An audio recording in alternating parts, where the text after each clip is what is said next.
Welcome my dear students. Last video में हम लोगों ने मल्टीप्लिकेशन प्रिंसिपल को सीखा था और आज हम अपने इस लेक्चर में फैक्टोरियल को सीखने वाले हैं, क्योंकि परमुटेशन और कॉम्बिनेशन को पढ़ने से पहले हमें फैक्टोरियल को जानना बहुत ज़रूरी है, क्योंकि बिना हम फैक्टोरियल को समझे परमुटेशन या फिर कॉम्बिनेशन के क्वेश्चन को सॉल्व नहीं कर पाएंगे। तो फैक्टोरियल होता क्या है? फैक्टोरियल को हिंदी में हम लोग क्रम गुणित भी कहते हैं। तो फैक्टोरियल को समझ लेते हैं आगे।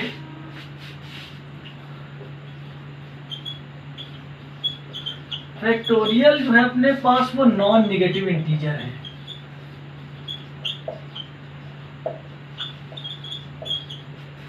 ये एक नॉन निगेटिव इंटीजर है और इंटीजर जो होते हैं वो नंबर का ही पार्ट है।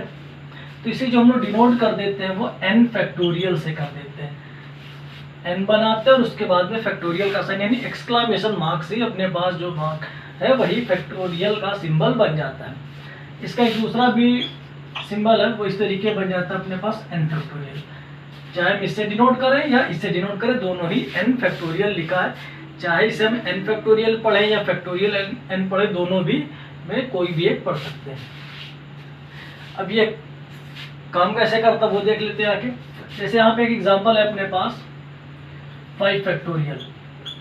अगर ये अपने पास लिखा होगा तो इसे हम लोग लिखते हैं आके 5 इंटू 4 इंटू 3 इंटू 2 इंटू 1, या फिर इसे हम ये भी लिख सकते थे 1 इंटू 2 इंटू 3 इंटू 4 इंटू 5। यानी कि यहाँ पे अगर 5 फैक्टोरियल लिखा है तो इसे हम क्या कर सकते हैं, 5 से स्टार्ट करेंगे और 1 पे जाके फिनिश करेंगे, या 1 से स्टार्ट करेंगे 5 पर होल्ड कर सकते हैं। इसे लिखने का दूसरा भी तरीका है। जैसे हम यहाँ से 5 फैक्टोरियल अपने पास गिवन है तो इसे हम क्या लिख सकते थे, 5 इंटू 4 फैक्टोरियल पर भी होल्ड करा सकते हैं, या 4 इंटू 3 फैक्टोरियल पर भी होल्ड करा सकते हैं। ये फैक्टोरियल का मतलब ये अपने पास कि हम क्या करते हैं, उसे एक सीक्वेंस में जाके यानी कि मल्टीपल फॉर्म में लिखते हैं चल के। तो ये अपने पास हो चुका है फैक्टोरियल। अब यहाँ पर तो ये जो हमने 5 फैक्टोरियल लिया है ये एक अपने पास क्या है, फिक्स्ड नंबर है। अब लेकिन यहाँ पर हम इसमें n फैक्टोरियल के एक्सपेंशन पर ध्यान देते हैं आगे। तो अब हम लोग n फैक्टोरियल के एक्सपेंशन को देखते हैं आगे।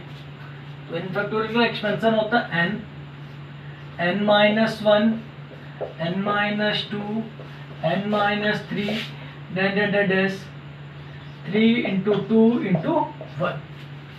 तो ये अपने पास हो चुका है n फैक्टोरियल का एक्सपेंशन।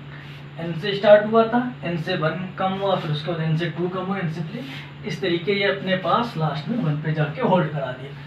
तो जब कभी भी अपने पास n फैक्टोरियल का एक्सपेंशन करेंगे वो इस तरीके से करेंगे। अब यहाँ पर हम कुछ इस पर बेस्ड क्वेश्चन है जिनको देख लेते हैं आके, सॉल्व कैसे करेंगे चल के। जैसे यहाँ से हमसे कहा जाता है 5 फैक्टोरियल अपॉन 3 फैक्टोरियल, इसे हमें सॉल्व करना है आके। यहाँ पे हमने 5 इंटू 4 इंटू 3 फैक्टोरियल इतना लिख दिया चल के, और यहाँ पे 3 फैक्टोरियल लिखा ही है। 3 फैक्टोरियल कैंसिल हो जाएगा, तो 5 4 जा 20, ये अपने पास आंसर आया। नेक्स्ट क्वेश्चन समझते हैं आके यहाँ पे। अब यहाँ पर जैसे अपने पास एक क्वेश्चन है जो कि प्रोडक्ट के फॉर्म में दिया गया है। जैसे यहाँ पर लिख देते हैं आगे 1 इंटू 3 इंटू 5 इंटू 7, ये अपने पास लिखा है और हमसे कहा जाएगा कि गिवन प्रोडक्ट को हमें क्या करना है, फैक्टोरियल के फॉर्म में कन्वर्ट कराना है। तो करते हैं आगे यहाँ पे। तो हम लोगों ने अभी इसमें पढ़ा था कि जो फैक्टोरियल होता है वो अपने पास का एक सीक्वेंस में करता है। 1 तो यहाँ पे, लेकिन 2 नहीं है, 3 है तो 4 नहीं है, 5 है तो 6 नहीं अपने पास यहाँ पर, यानी कि हमारे पास ऑर्डर नहीं है। तो इस समझते हैं आगे, जो अपने पास ने उसका मल्टीपल करा देते हैं, यानी 1 into 2 into 3 into 4 into 5 into 6 into 7। तो यहाँ पे हम देख रहे हैं ये अपने पास न्यूमरेटर बन जाएगा, डिनोमिनेटर में 1 कर लेंगे। यहाँ पे 2 4 6 हमारे पास जो है वो एक्स्ट्रा है। तो हमने क्या किया, 2 इंटू 4 इंटू 6 का हमने क्या किया, नीचे भी मल्टीपल करा दिया। तो हम देखते हैं कि यहाँ पर जो अपने पास ये बना है 1 2 3 4 5 6 7, ये अपने पास बन जाएगा 7 फैक्टोरियल। 2 4 और 6 अपने पास लिखा। अगर यहाँ पे हम समझते हैं आगे ट्राई फैक्टर करते हैं तो 2 इंटू 1 लिख सकते हैं 2 को, 4 को लिखने के लिए हम लोग 2 इंटू 2 लिख सकते हैं और 6 को लिखना 2 इंटू 3 लिख सकते हैं। तो यहाँ पर हम देखते हैं आगे 7 फैक्टोरियल तो ये बना ही हुआ है, ये 1 है, ये 2 है, ये 3 है, ये 3 फैक्टोरियल आ जाएगा। ये वाला जो है अपने पास एक एक्स्ट्रा 2 बचा है, ये बचा और ये 2 की पावर 3, और ये अपने पास आंसर हो जाता है। ये तो वे अपने पास जब अपने पास कोई भी डिजिट दी गई है या प्रोडक्ट दिया गया उसे हम फैक्टोरियल में कैसे चेंज करेंगे। अभी हम इस पर बेस्ड कुछ और भी क्वेश्चन सॉल्व करेंगे।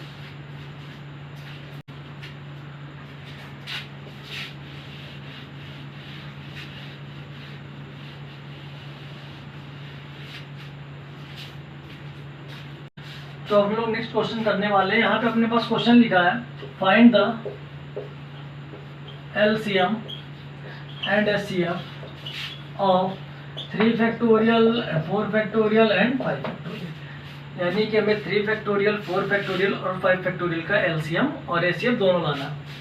काफ़ी आसान सा अपने पास। तो 3 फैक्टोरियल को अगर सॉल्व करेंगे तो 3 इंटू 2 इंटू 1 बन जाएगा यानी 6 आ जाएगा।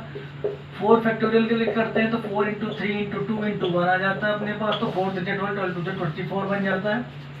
और 5 फैक्टोरियल को जब करते हैं तो 5 इंटू 4 इंटू 3 इंटू 2 इंटू 1 यानी 5 4 जा 20 20 3 60 62 जो 120 आता है।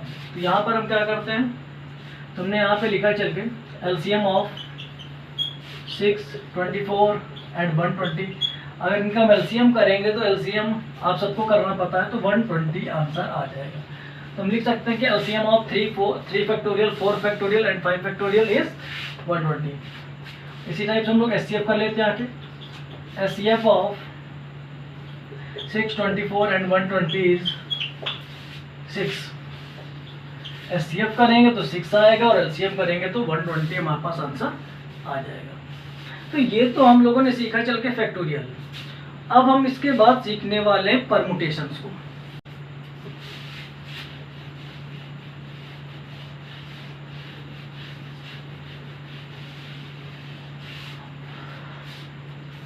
तो अब हम लोग परमुटेशन को पढ़ेंगे चल के।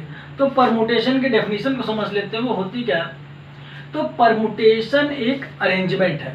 परमुटेशन क्या, अपने पास एक अरेंजमेंट है। वो कैसा अरेंजमेंट समझते हैं आगे कि अपने पास जैसे कोई डेटा गिवन है, यानी ऑब्जेक्ट अपने पास कोई गिवन है और उन ऑब्जेक्ट से हम अगर उसके कुछ या सारे एलिमेंट्स को ले लेते हैं और उन एलिमेंट्स को लेकर हम कोई अरेंजमेंट कर लेते हैं और वो अरेंजमेंट जितने टाइप से होता है वही जो टाइप्स होता है यानी वही जो अरेंजमेंट होते हैं वही अपने पास क्या बन जाता है चल के परमुटेशंस। तो नंबर ऑफ अरेंजमेंट्स ही क्या है, परमुटेशन है। और अरेंजमेंट हम किसका करेंगे, ऑब्जेक्ट्स का करेंगे, वो उससे कुछ या उसके सारे एलिमेंट्स को लेकर किया जाएगा और ये डेफिनिट ऑर्डर में होगा। और लास्ट वीडियो में हम लोगों ने सीखा था कि मल्टीप्लिकेशन प्रिंसिपल और परमुटेशन में एक बहुत बड़ा डिफरेंस है। ऑर्डर तो दोनों में मैटर करता है और वहाँ पर मल्टीप्लिकेशन प्रिंसिपल पे जब हम काम करते थे तो वहाँ पर क्या था कि जो रिपीटिशन था वो अलाउ था, और यहाँ पे जो जब हम परमुटेशन की बात करेंगे तो वहाँ पे रिपीटिशन अलाउ नहीं होगा। और जब अलाउ होगा तो उसके लिए भी हम काम करेंगे, लेकिन फिलहाल यहाँ पे रिपीटिशन अलाउ नहीं होगा। तो अब हम इस पर कुछ इसकी थ्योरम्स है वो भी समझ लेते हैं आगे कैसे काम करता है। एग्जाम्पल के थ्रू देखते हैं आगे इसको। जैसे यहाँ पर अपने पास 3 लेटर गिवन है ए बी सी, समझते हैं यहाँ पे ये 3 लेटर अपने पास गिवन है। हमें क्या करना है, इनको एक साथ लेके यानी तीनों को एक साथ लेके हमें क्या करना है, अरेंजमेंट करना है। यानी कि इन तीनों लेटर्स को अगर हम एक साथ ले लें तो ये जो अपने पास लेटर्स हैं ये कितने टाइप से अरेंज हो सकते हैं, तो करते हैं आगे।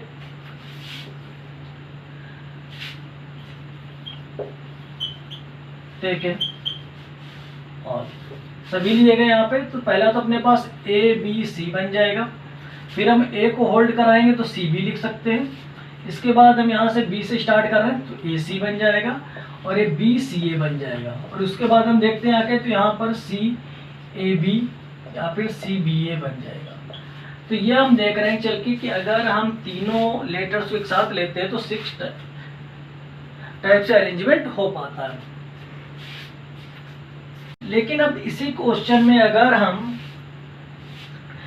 एक साथ तीनों को ना लेकर सिर्फ 2 लेटर्स को एक साथ ले और तब इसको अरेंज करें तो देखते हैं कितने यहाँ पे टाइप से अरेंजमेंट इसको अरेंज किया जा सकता है। सबसे पहले हम ए बी लिख सकते हैं, इसको बी ए भी लिखा जा सकता है, बी सी लिखेंगे तो सी बी भी लिख सकते हैं, अगर ए सी लिखेंगे तो सी ए भी लिखा जा सकता है। तो अगर हम 2 लेटर लेके इसको अरेंज करते हैं 3 लेटर्स को तो भी ये अपने पास 6 टाइप से ही हो पाता है।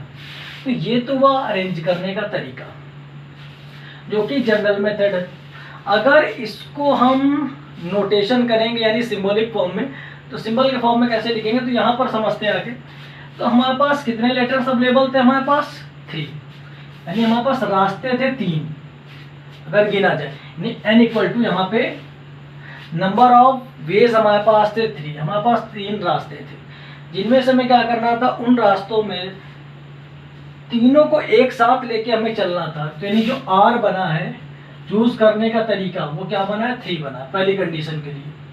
दूसरी कंडीशन पे आते हैं, हमारे पास रास्ते यहाँ पर भी सेकंड वाले के लिए भी 3 थे, लेकिन जो चूज करने के तरीके थे यानी जो हमसे कहा गया था कितने लेटर्स को हम साथ ले रहे हैं तो वहाँ पे 2 लेटर थे, यानी R की वैल्यू वहाँ पे अपने पास क्या थी, 2 थी। तो लिखने का तरीका इसे बोला गया है P फॉर परम्यूटेशन, क्योंकि हमें परम्यूटेशन पढ़ रहा है, N, R होता है। तो इस हिसाब से क्या बनेगा, पहले वाले के लिए 3, 3 बन जाएगा और दूसरे वाले के लिए P ऑफ 3, 2 बन जाएगा। इसका दूसरा तरीका भी है, वो भी समझ लेते हैं आके, वो क्या था, NPR। हमें इसे ध्यान से रखना है।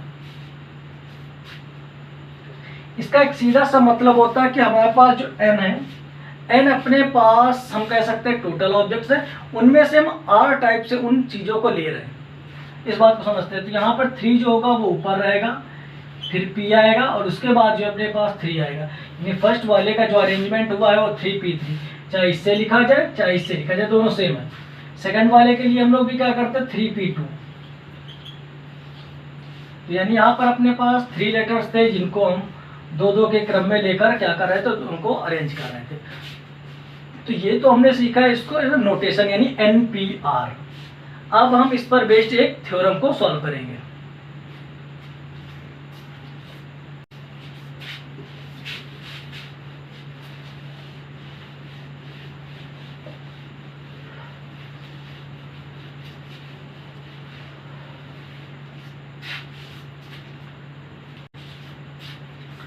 तो अब हम एक मोस्ट इंपॉर्टेंट थ्योरम को सीखने वाले हैं, वो अपने पास है NPR इक्वल टू में n factorial upon n minus r factorial. इसका हम प्रूफ सीखेंगे चल के, और इसके प्रूफ को सीखने के लिए हम बॉक्स मेथड का यूज करेंगे जो कि बहुत ही आसान है। तो यहाँ पर है क्या, समझ लेते हैं आके। यानी अपने पास n डिस्टिंक्ट ऑब्जेक्ट है जिनसे हमें क्या करना है, r ऑब्जेक्ट्स को लेके अरेंजमेंट करने, r वस्तुओं को लेके हमें उसे अरेंज करना है। n वस्तुएं हैं जिनमें से r वस्तुओं को लेके उसे अरेंज किया गया है।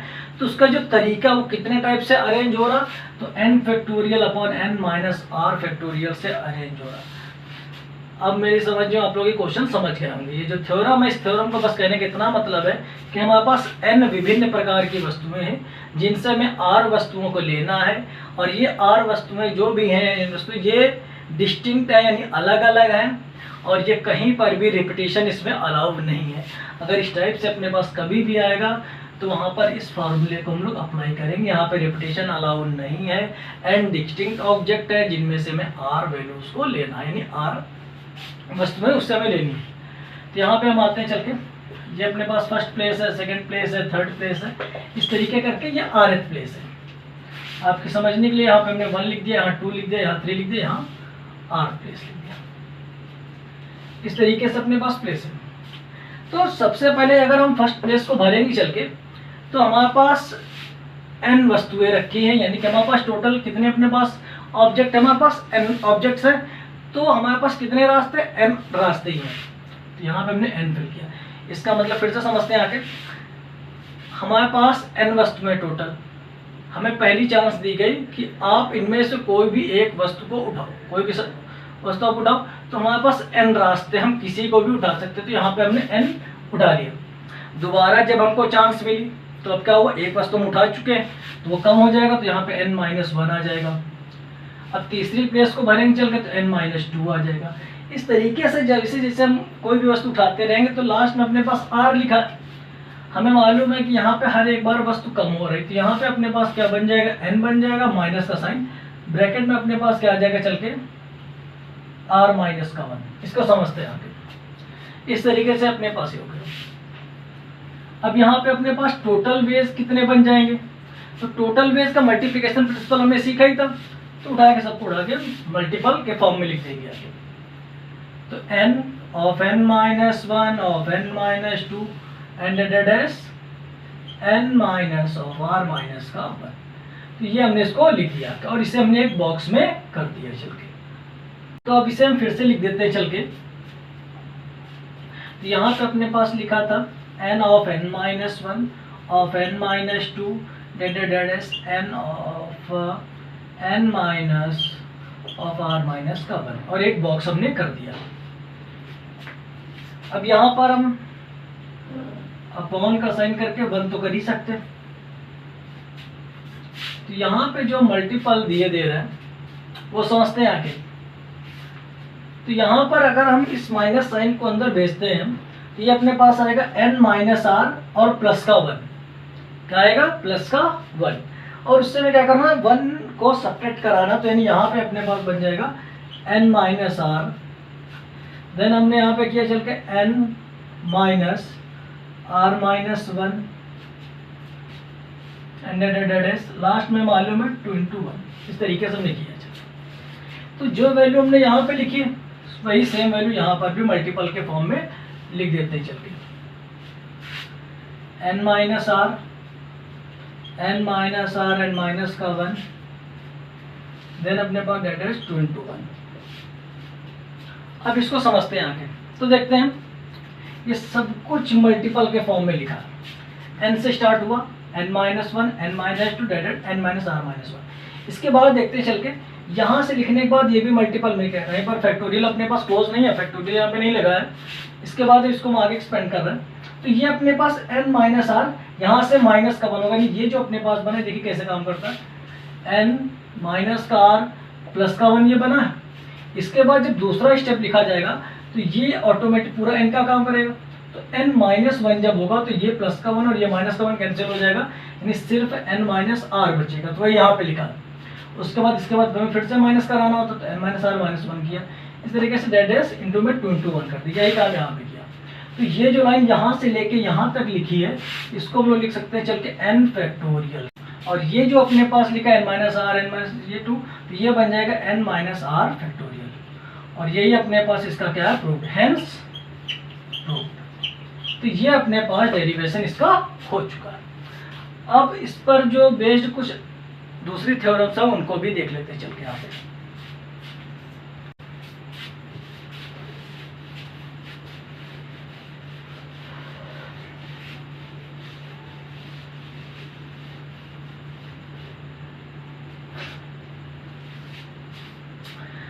तो अभी हम लोगों ने सीखा था कि चल के अपने पास n ऑब्जेक्ट्स थे जिनमें से हमें क्या करना था, r ऑब्जेक्ट्स को चूज करना था। अब अगर अपने पास आ जाए कि हमारे पास n ऑब्जेक्ट और n से हमें n ऑब्जेक्ट से ही चूज करने, तो अपने पास वैल्यू क्या बनेगी। तो अभी हमने फार्मूला सीखा था कि n-r अगर कहीं पे लिखा होगा तो हम उसे लिख सकते हैं n फैक्टोरियल अपॉन में n-r फैक्टोरियल। तो सेम प्रिंसिपल यहाँ पे अप्लाई करते हैं आके। तो ये अपने पास क्या बन जाएगा, n फैक्टोरियल अपॉन में n फैक्टोरियल। तो n फैक्टोरियल अपॉन में n-n यानी 0 फैक्टोरियल। अब यहाँ समझते हैं आके काम कैसे करता है। ये जो अपने पास है 0 फैक्टोरियल। अब आप कहेंगे यहाँ पे जो अपने फैक्टोरियल का रूल बताया है यानी कि 0 × 1, और 0 में जब कभी हम किसी का मल्टीप्लाई करते हैं तो वो अपने पास 0 आ जाता है, और जब कभी भी डिनोमिनेटर में 0 आ जाएगा तो अपने पास वो इनडिटर्मिनेट फॉर्म में चला जाएगा। ये भी अपने पास बहुत बड़ी दिक्कत है। तो समझते हैं आगे यहाँ पे कि यहाँ पे जो 0 फैक्टोरियल लिखा है, तो 0 फैक्टोरियल की वैल्यू क्या होती है, आप लोग हमेशा याद रखेंगे 0 फैक्टोरियल की वैल्यू होती है 1। अब आपके मन में होगा कि आपने तो डायरेक्ट वैल्यू रख दी है, ये वैल्यू कैसी होती है 1, ये अभी हम इसके तुरंत बाद सीखेंगे चल के वो होती कैसे भी समझ आ। तो यहाँ पे अपने पास n की जो वैल्यू आई है तो n फैक्टोरियल अपॉन 1 आ जाएगा, तो यानी n फैक्टोरियल ये वैल्यू अपने पास आ जाएगी, यानी npn जहाँ पे लिखा होगा वहाँ पे n फैक्टोरियल हम लोग लिख सकते हैं। तो अब हम देखने वाले हैं कि 0 फैक्टोरियल की वैल्यू 1 कैसे हुई है। तो देखते हैं आगे यहाँ पे